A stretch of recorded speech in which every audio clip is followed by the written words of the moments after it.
Bon dia, soc Héctor i el llibre que vaig a recomanar és el llibre de la mestra. Jo aquesta història no la coneixia, però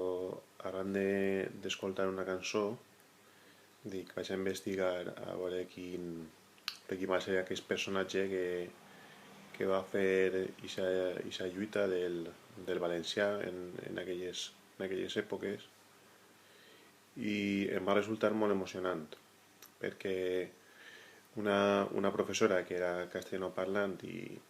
a mestres que corrien i va començar a fer ixa escola en valencià i de qualitat i totes les traves que tenia i tot i al final no va poder acabar davant la pressió que tenia no va poder acabar o sigui,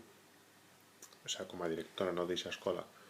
però el final em va sorprendre molt perquè eh, tot el carinyo que ella va donar i de la forma que ho va fer, al final els nens